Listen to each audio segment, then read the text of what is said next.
Test. No, I think we're good to go. Yes, we are. So I'm going to go for surround sound. And good evening from Barcelona. Let's just check that our sound input is correct. So that's silences. How do I know where the input's from?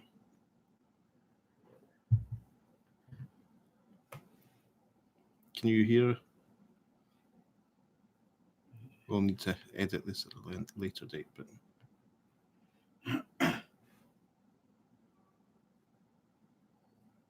Amazon Basics. Okay, all good.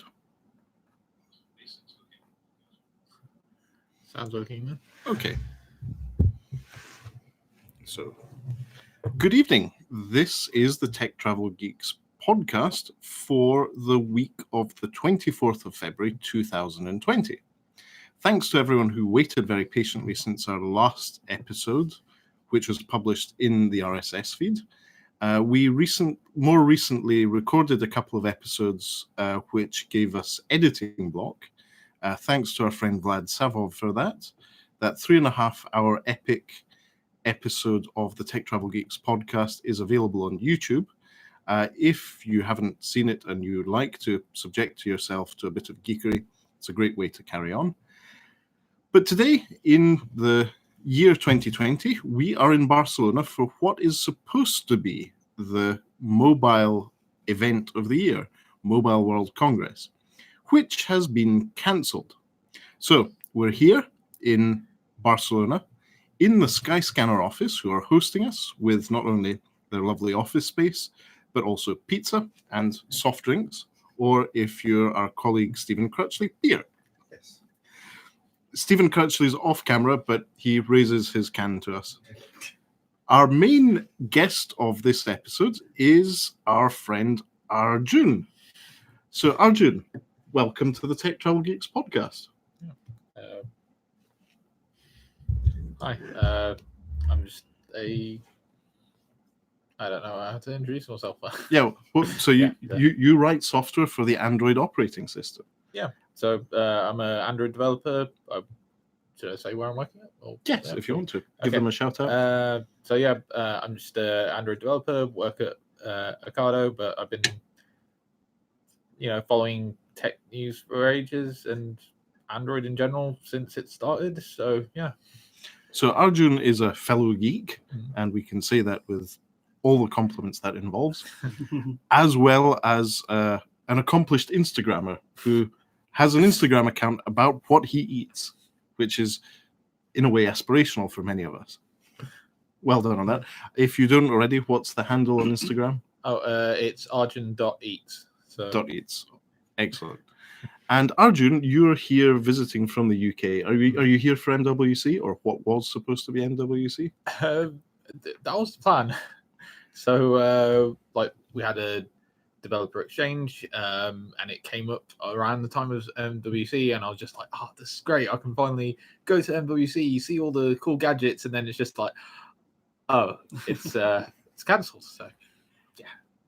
Yeah, that's a shame. So, the GSMA, the organization that sets up MWC and organizes it, decided to cancel the event on the 13th of February, or was it the 12th of February?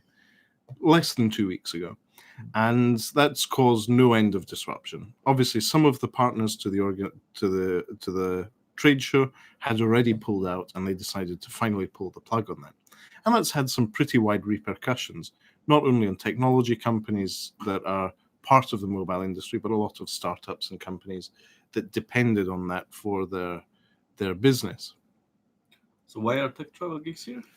So Tech Travel Geeks are here mainly because we had non-refundable travel. So we decided, let's go to Barcelona anyway. The plan was to work with our colleagues in the Barcelona office. But then there have been some other personal reasons why we can't stay here for much longer. Lukasz, how long are you here for? Well, I'm here for 3 full days, so I'm flying back on Thursday. So I'm going to enjoy tomorrow and Wednesday in just Barcelona, having some local seafood and and enjoying the weather, which is so much better than in Edinburgh right now. It's 18 degrees, and it's been lovely so far. So, in little mind game, and this can apply for you too, Arjun. Sort these out in order: hamon, salami, chorizo, squid, and calamari. Ooh. I'm a seafood guy, so squid will be probably at the top. I'm happy with anything. Arjun, how about you? Probably the hamon. Probably first. Sorry, I've already forgotten the options. So hamon, salami, Yeah. calamari, squid. Oh, I do like some calamari as well, actually. Mhm. So I'll take that. Salami, and the other one, yeah. So Barcelona is famous for its excellent food. Lots of food options throughout the city. Lots of very tasty, hearty food. And that's one of the benefits of traveling to Barcelona, and one of the reasons I decided to come here for the night, despite all other disruptions due to either coronavirus or other events. Now, we have been to Barcelona a few times for MWC. This year is a bit different. There are still mobile-related events going on. So not all mobile events happen at MWC actually, usually. Many of the events actually happen outside the venue and the trade show because the companies holding the events want to have more control over the messaging and the event itself. And of all the events that were scheduled, a few of them still took place, albeit rescheduled. So today we were lucky enough to attend the Huawei press conference in Barcelona, where Huawei announced the Huawei Mate XS foldable smartphone. Very, very impressive hardware, as well as a new MatePad Pro tablet and a series of MateBook laptops, Windows laptops, which overall, very, very impressive products. We'll have more video on that once Lukash edits it, and we'll have that on the Tech Travel Geeks YouTube channel. Plus, there was an announcement at the very, very end of a new phone coming.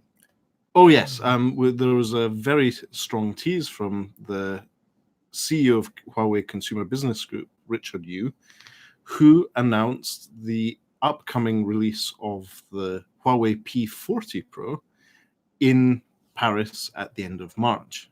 Which surprised no one. Yes, this has been a well-known fact in the industry for a while.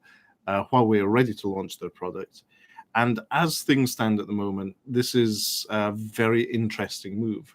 So they are still going ahead with the launch in Europe.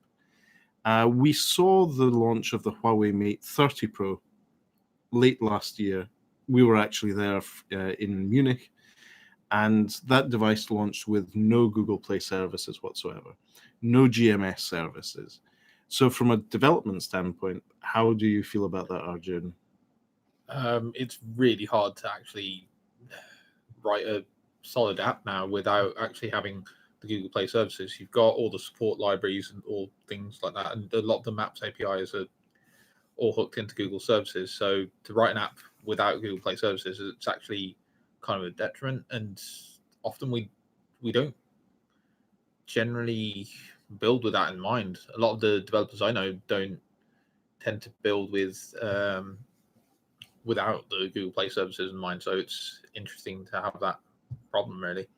And I know that even with that, like, Google have been strongly discouraging people from sideloading it. So I do wonder if there's going to be anything to prevent access to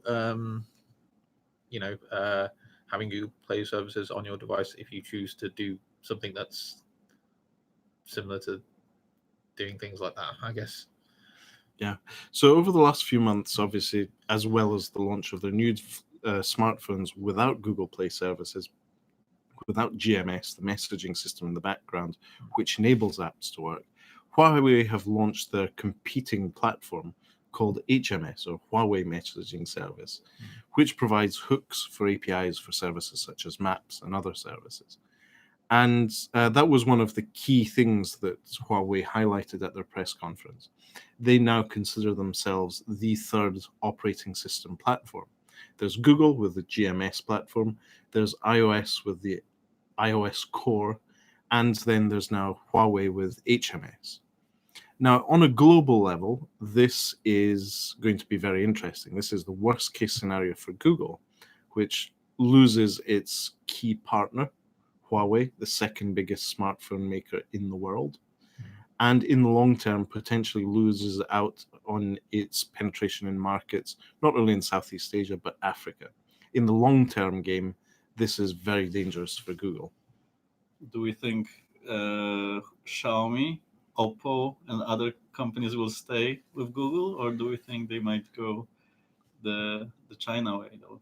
Well, that's interesting. So there has already been rumors of a combined app store for the big Chinese vendors, Oppo and Vivo and OnePlus being one entity in that context, Xiaomi being another, Huawei being another, potentially Meizu and some other smaller players.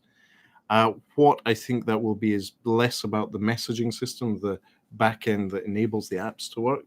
I think it's going to be more about app distribution. So the app store for distributing your apps. As most of our audience probably know, Google is not available in China. All these brands have Google-less experiences already in their home markets. So to the manufacturers, that's nothing new. What is key is going to foreign markets such as the UK, such as Spain, Italy, Germany, with a Google-less experience. And if you go to Carphone Warehouse today, you can buy a Huawei Mate 30 Pro with no Google services. And their advertising, their point of sale advertising, is a step away from telling you not to buy the device if you want to use any Google services, which is very interesting. It's a first that we've seen. Yeah, we'll have to see what happens in the market then with those changes. And later in the day, Lukasz, where did we go? Yeah, we went to see Honor, which was an event that we were planning to go in advance. So we were kindly hosted by the Honor team. We saw two new smartphones. One was the Honor 9X Pro. We recently reviewed the Honor 9X. So this is the successor of this one with a newer processor, the 7 nanometer. And the V30 Pro, which we actually saw in China a few months ago. Yeah, so if you haven't already, check out the Tech Travel Geeks YouTube channel. The Honor 9X review is quite recent, and I'm sure that pretty much a lot of the review will be mirrored by the Honor 9X Pro in terms of the hardware, the look and feel, the screen quality, and so forth.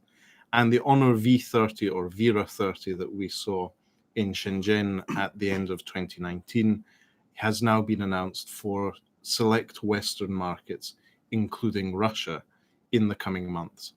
But the Honor V30 or Vera 30 is a Huawei Mate 30 Pro equivalent in the Honor product portfolio. So very focused on photography, very focused on delivering good battery life and very fast processing experience. Arjun, as a developer, do you consider those types of devices, not so much the Google list ones, but the Huawei product portfolio of devices for your customer base? Yeah, as it's been growing in market share, it's been a much stronger consideration. I've made a point of trying to get the devices that are more typical to what consumers need, such as the Huawei devices, because if that's becoming the dominant market share, then you need to account for that and test on those devices, because they are using their own custom chip and using the Kirin chipset. So there might be small variations, but yeah, it feels like you need to account for that. But at the same time, it's interesting because you've got the way in which Google's worked with ensuring that there's like a standard with the Google Play services means that the level of customization has been quite limited on the vendors. whereas you don't quite have that protection with Huawei in that same way. So I do wonder whether that's going to cause more trouble going forward, or we'll see how Huawei treats this going forward. So Yeah, so that will be very interesting. But one of the things, both at the Honor event and at the Huawei event, that they were shouting out about was, despite the headwinds and the trade ban that Huawei has had from the US and the limitations they have in working with Google, they have still managed to grow as a business at incredible rates. There are very few companies we've seen in the last few years grow their market share so quickly. And part of that's down to their core market, their home market, China, but also they are still expanding their growth internationally. And just from a sort of photographer or videographer standpoint, the Huawei devices are top of the pack with select other brands. And I personally am still using my Huawei P30 Pro almost a year on, just because it gives that extra battery life and the camera is so much better than any other device I have. Yeah, I'm the same. Up until the S20 Ultra, which is coming out in the next week or two, I've not had any other reason to choose a different phone. Mate 30 Pro I would have gone with, but the lack of Google, the inconvenience of the lack of Google stopped me from that. So until the new Samsung comes out, this the P30 Pro has been the best phone I think you can get now. So Arjun, what do you use? So I'm actually still using the Pixel 2 XL, but it's mainly because of the camera, and I'm really hooked into Google services. So it kind of stops me from getting a P30 Pro isn't in that list of devices without Google Play services, but I just really love the camera on the device, and I've still felt like it's the best way to experience all the latest software updates from Google. So I've stuck with that. So and I've managed to take some fantastic photos on it. So Yeah. If you don't already follow Arjun on Twitter and Instagram, arjun.eats, where is how I noticed that Arjun was in Barcelona this week, was through Instagram. So lovely bit of social media serendipity there. But yes, that's the two main events that we've been attending. I'll be flying back to Edinburgh tomorrow via Amsterdam with my favorite airline, KLM. And you'll be flying back on Thursday. Are any other events happening? The biggest, the most fun event of each year, which is the party. Which one? There's so many parties. The one organized by no, I lost it. By the Catalonian Independence Party? No. The vegan Catalonian Party of Independence? No, the smartphone company which slipped my mind. The one that is part of Huawei's Top strategy this year? No. 1 + 8 + N? Yes. Yes, that's OnePlus. As far as I'm aware, the party is not going ahead. But it's a bit like Schrodinger's party. You might be out in Barcelona tomorrow evening and there is something happening. You never know. Yeah, the OnePlus 8 was an interesting point today. Both Honor and Huawei have a new strategy which includes the words 1 + 8 plus N. plus N. So, are you aware of Huawei's strategy as an ecosystem going forward? No. So this is quite interesting. It's been introduced at the end of 2019. They consider the core device for their customers to be the smartphone. That's the one. Plus 8 core products for the home. Voice assistant devices, TV, air conditioning, washing machine, oven, that sort of thing. And so that's the core 8 that sit around the smartphone that Huawei intends to be providing products for. And then plus N means that they will be enabling other product developers to come up with any other product that ties into their core ecosystem. Okay. So lots of different devices can come from that. IoT mostly. Mostly IoT, but whether it's intelligence or smart blinds for your windows, or whether it's intelligent smart reclining beds or sofas, all these things are going to be enabled, and Huawei will provide support and reasonable pricing for their chipsets and their AI CPUs or NPUs to make that happen. So they're developing not only a product ecosystem, but a developer ecosystem at the same time. And core to that is this HMS, the Huawei messaging system, the equivalent of GMS. So it's an extension of that. And that's Huawei's strategy, which will be very interesting in 2019 onwards.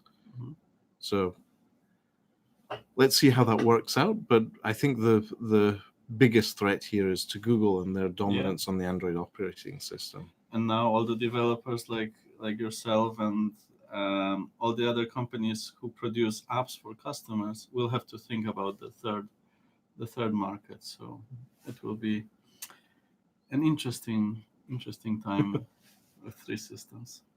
So yes, thanks Majid. Majid is our, I won't say resident, he's our consultant anaesthetist from the NHS who writes for the Tech Travel Geeks. Thanks for letting us know. Emerging markets, he reckons what happened in India will be very interesting. Not as heavily invested in Google services and already a large Chinese presence due to price sensitivity in India. That's a very good point. India is an edge case in many ways. One of the core ones is the high duty and import duties they place on electronics products. There's been for the last decade a very strong Make in India policy from the government, blocking production of devices that have blocking the import of devices that have not been made there. So a lot of Chinese companies such as Xiaomi, Huawei, even Samsung assemble their devices in India, but ultimately the components and the key parts that make the products are being still made in China. But that still creates a certain number of jobs and guarantees a certain economic activity on the back of that. Which also makes it the products more accessible to local consumers. But there haven't been any emerging companies in India, have there? There have been a few companies like Micromax, companies like Xolo. Sadly, they never really made the mark because they were buying the ready-made components.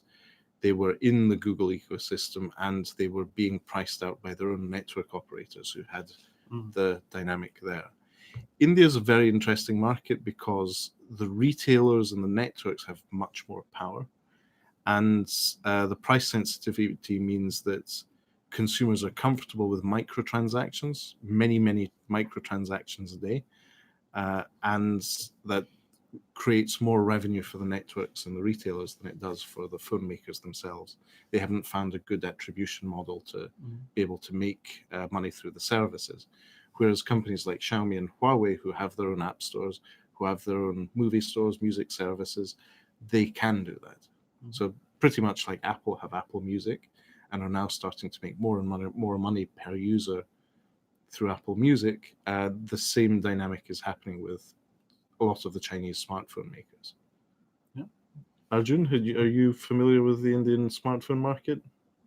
Not especially, if I'm honest. I've just got a big awareness. I know about the assemble. Think products have to be assembled there, and isn't it? There's always been murmurs about Apple having some sort of factories to assemble iPhones there as well, I think, and Samsung don't have a strong place in the market there as well because of this rule. But yeah. Yes, India's a very strange place, but Majid, you're probably, if you're going on holiday there at some point, you could do another great report of what the market is like. I believe you've already written us one. Is that correct? Yes. In the meantime, Chris here chimed in and reminded us that it was OnePlus. I was just teasing Lukash and going on about the Huawei strategy in the meantime. But yes, the OnePlus party is the historically significant one at MWC. Yep. It was fun last year. We have a new viewer, I think. Natalia Alicia, that sounds like a Polish name. Do you happen to be Polish? Who's saying, I love this, just posted my first travel video. I would love to, if you could tell me how to improve. Sure, if you send us the link, we'd love to see it. Myself, I've done a couple travel videos. Mattel has done a few as well for the channel. We're waiting for a new one, which is a horse riding video. Yes, as far as I'm aware, I last checked in by SSHing into my machine recently.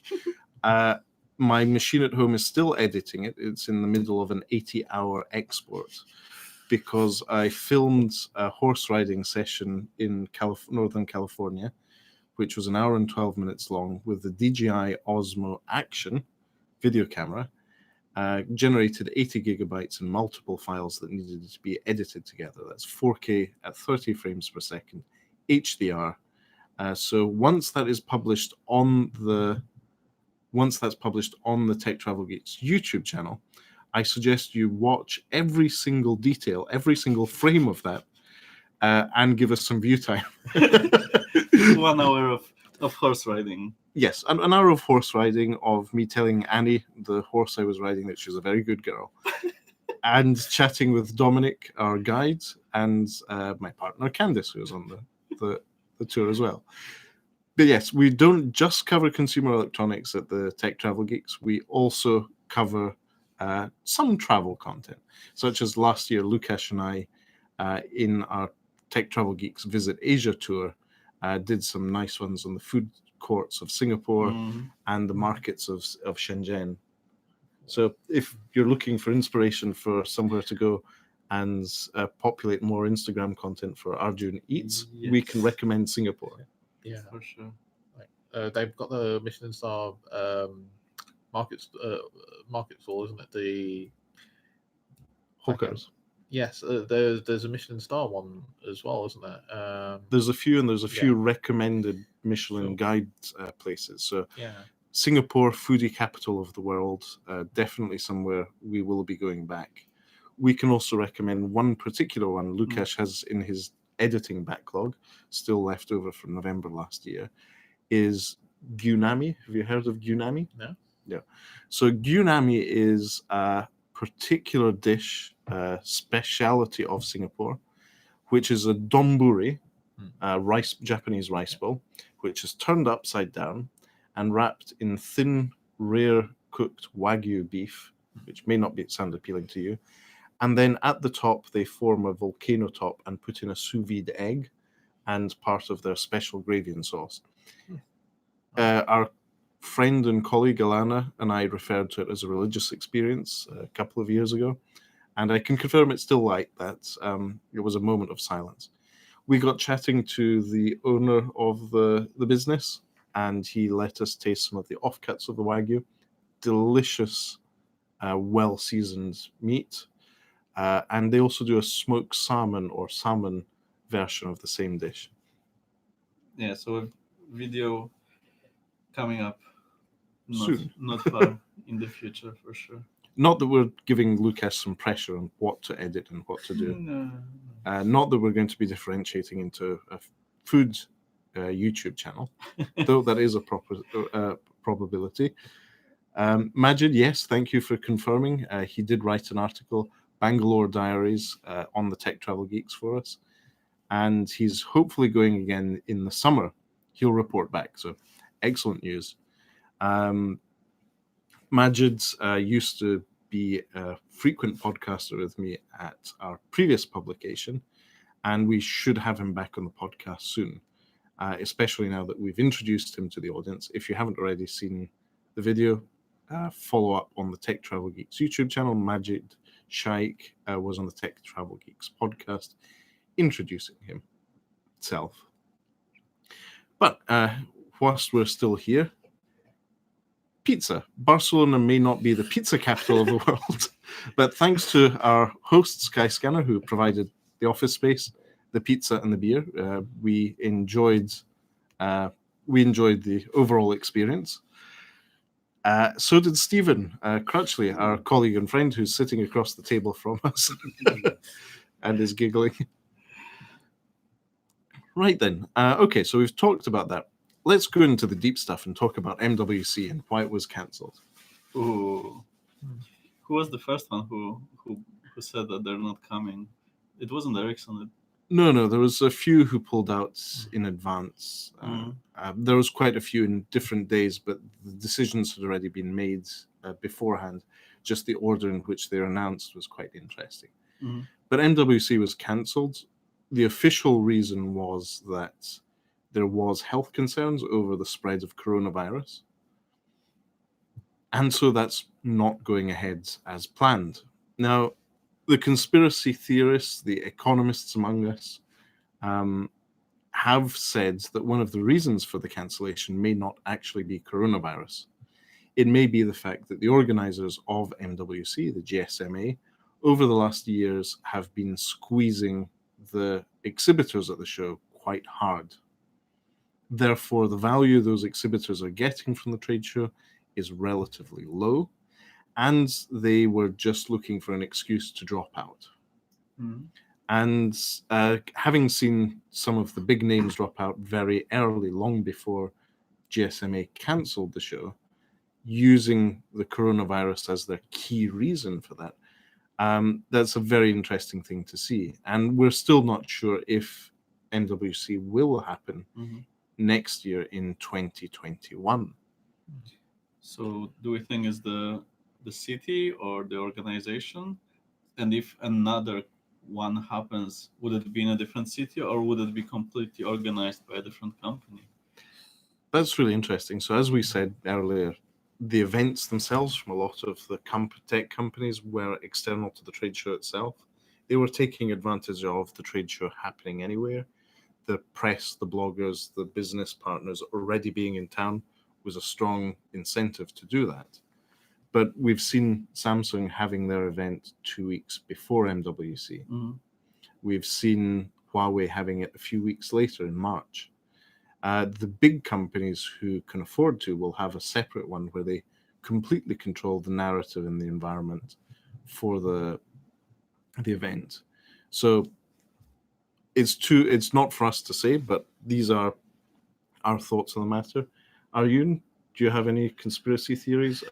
Was the lizard pope involved? Yes, always. Always good.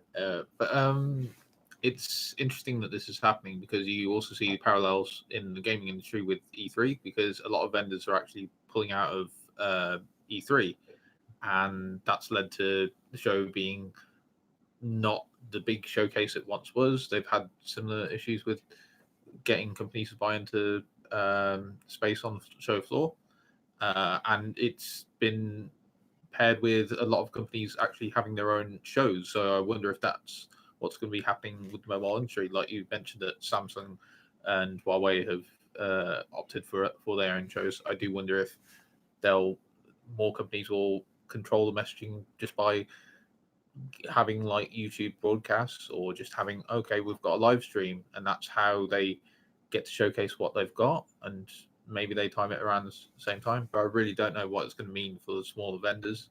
I really hope that some company provides some way of getting their messaging out there, the ones that can't have like their own show floor and get their messaging out broadly. But we'll see what happens in the future, I guess. Yeah. So today's events were actually very interesting. Those were virtual events.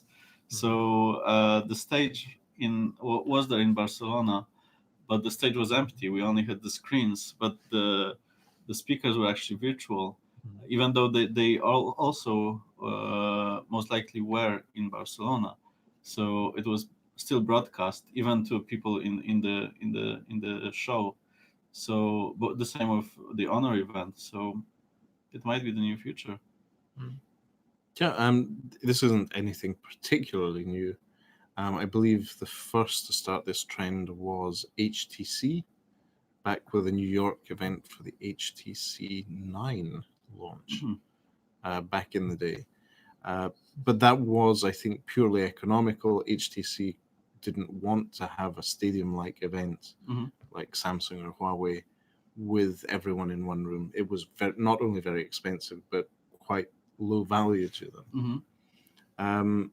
But yes, that was a different time. But are we going to go back to that rather than everything happening at MWC? And if MWC comes back, will it be the same? As Arjun said, E3 is going through the same thing, but they don't have coronavirus as an excuse. It's not until next October. Yeah. And actually, the added benefit was pre-editing. So some of the footage was edited.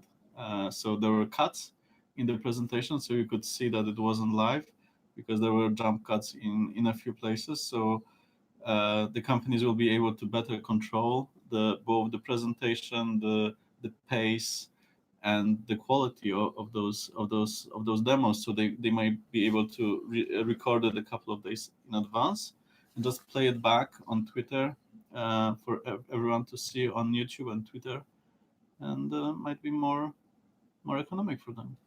It's in a way, it's a shame because Richard Yu live is priceless, especially when he goes off script. Yeah, a very enthusiastic product person, as well as CEO of Huawei Consumer Business Group. But yes, I think the big victims of this cancellation of MWC are actually the small startups who spent their whole marketing budget for the year on this one event and who have had GSMA cancel on them. A lot of companies had booked, just like ourselves, non-refundable travel and are going to be having to handle the consequences of losing out on that, whereas other players have cancelled everything and severely impacted the Barcelona economy. We were discussing it this last week on All About Android on the Twitter network. The overall economic impact to the city of Barcelona is estimated at €500 million of direct trade, not counting the indirect trade of all the part-time jobs created and their economic knock-on effect. So that's a very sad reality. This may also impact the will of Barcelona, the region of Catalonia, and the Spanish government to host the event, especially if it's high risk of being cancelled again.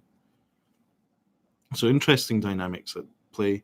One thing I will say, we will start looking and booking accommodation for IFA, the Consumer Electronics Trade Show in Berlin in late August, early September, because IFA is actually a wider trade show that covers not only mobile and mobile-related technologies, but actually some very low-level core technologies, where Android has a place to play, but it's not necessarily a mobile one.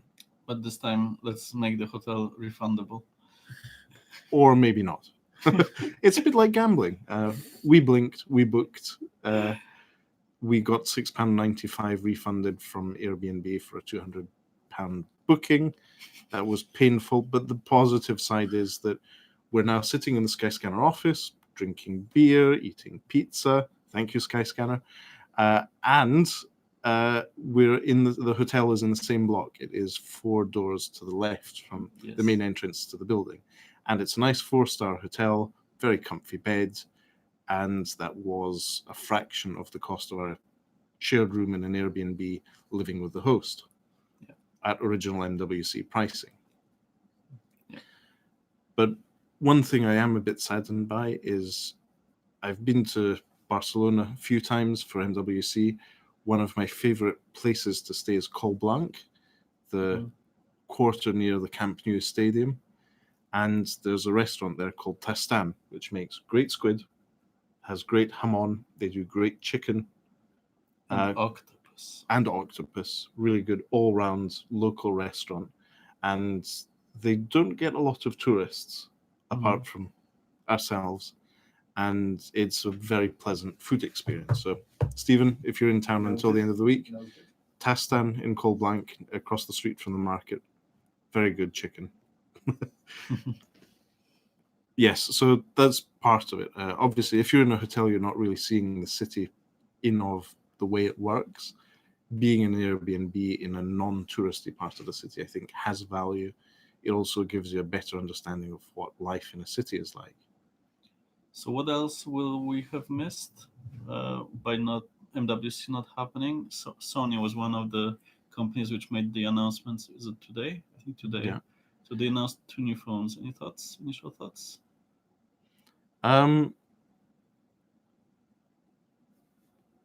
Arjun? Yeah, I mean it's continuing what they had from last year, which is good. They've seemed to have struck a better turning point from previous years, and they still seem to be continuing to have some success in the UK that still has that strong brand recognition, but it mostly feels iterative, and I think, what was it, the Xperia 1.2, is it? One Mark II. One Mark II, sorry. 1.2. 1.2, yeah. Sorry, that's got the Snapdragon's 865, so it's not the flagship chip. Is that right? Yeah, it is the 865 is the Sorry, 865 yeah. is the flagship chip. I think, yes, there's just a solid iteration on what Sony were doing. Sadly, they seem to be iterating themselves out of existence, and they're pretty lazy product naming. They could have called it the Sony Hamon or the Sony Bacon. Calling it the Sony 1 Mark II is quite lazy. It's more like what Canon do in their cameras. So Canon do 1DX Mark II, not Sony. And Sony so- do A7 or A7 Mark III. No, Mark, actually. And how's that working out for Canon? Well, the latest Canon, actually, the what was it called? The 5? No. And Pruitt, our friend from the Twitter network, who has his show Hands-On Photography, he shoots with Canon. I was actually on a photo walk with him in California last week. He does some really great work in post-processing on Canon. So I shouldn't tease the brand too much, but The R5 will come in, is it 8K?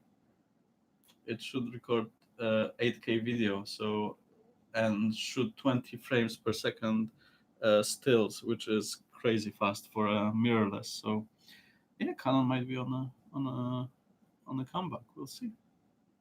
cool. So my next horse riding trip will take even longer to edit or to export if it's being filmed in 8K. 8K, yeah, for sure. Yeah, 8K. I'm looking forward to the new Samsung phones. For me, especially because I'll be able to reframe a lot. So when I play the guitar, for example, I can shoot a wider angle and then zoom into 4K, zoom in 200%, and I'll be able to see just the guitar without any loss of quality. So for most of people, 8K I don't think will be useful, but in some use cases, when you have the time to export and a good enough computer, I guess it will be interesting. Interesting. And I have to say, one thing we did do today, and Lukasz will be editing for the Tech Travel Geeks YouTube channel, was filming the Huawei products hands-on using an iPhone. Yeah. Why was that? Yeah, so we filmed it using the iPhone 11, the base version, which is unusual for Mattel.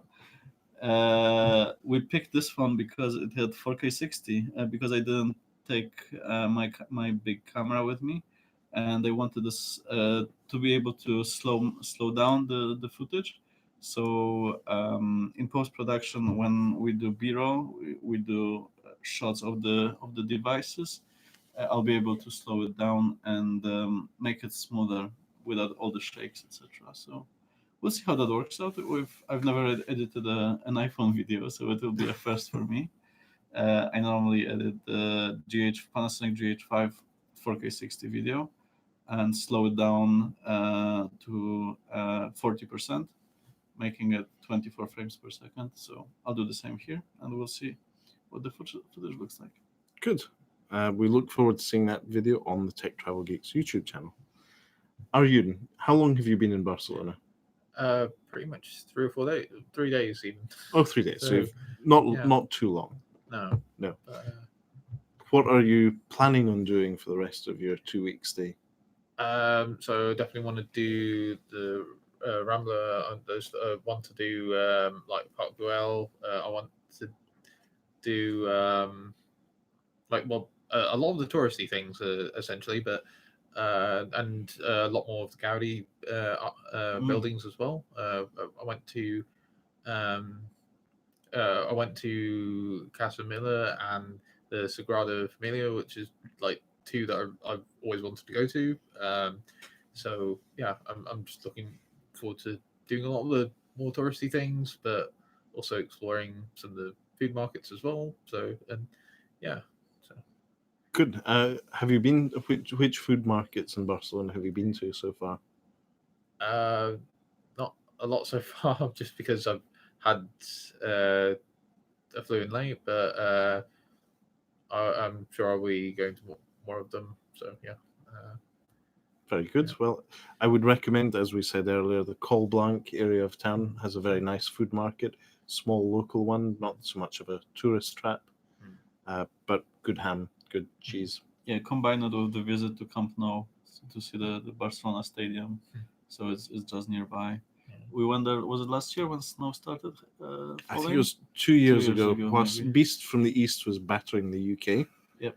we were here in Barcelona where it was snowing, but not lying on the ground. And we took a walk from Col Blanc to the Camp Nou to just see the stadium and their infrastructure. It's an impressive place.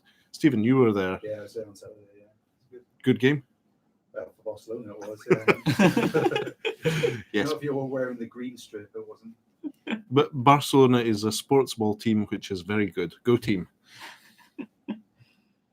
Okay, then. So I think we've covered everything. Obviously, I have some video to edit for my recent visit to California. We stood in line for a few hours to taste beer, specifically Pliny the Younger. So check that video out once it's published on the Tech Travel Geeks YouTube channel. Arjun, apart from Arjun Eats, is there anything else you would like to shout out about?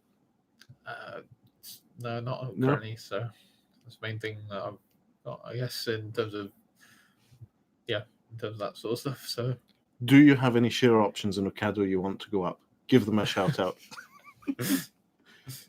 Full SEC disclosure, we are not providing any financial advice. So No, great. Well, thanks for joining us for pizza and water/beer, soft drinks, etc. Thanks to Skyscanner. Lukasz, how about you? Yeah, you can find me on Twitter, Elsuliga. You can find me on Instagram, but I've not been posting too much at Lukasz Suliga, and mostly on Tech Travel Geeks. So look forward to some more videos coming soon, especially from Barcelona and from the Singapore Wagyu. Yes, Gyunami. the Gyunami Wagyu. What about Don't you? worry. I'm Tech Travel Geeks, both on Instagram and Twitter, as well as my personal account, Tudleo, which is Instagram and Twitter. And you can read a few things and see some embedded videos on techtravelgeeks.com. And your recent visit to All About Android? Yes, last week I was on All About Android from the twit.tv studios, the LastPass studios in Petaluma. Great fun with Jason Howell and Ant Pruitt. And so check them out. And also check out Ant Pruitt's new show, Hands on Photography, which I'm learning a lot about photography from.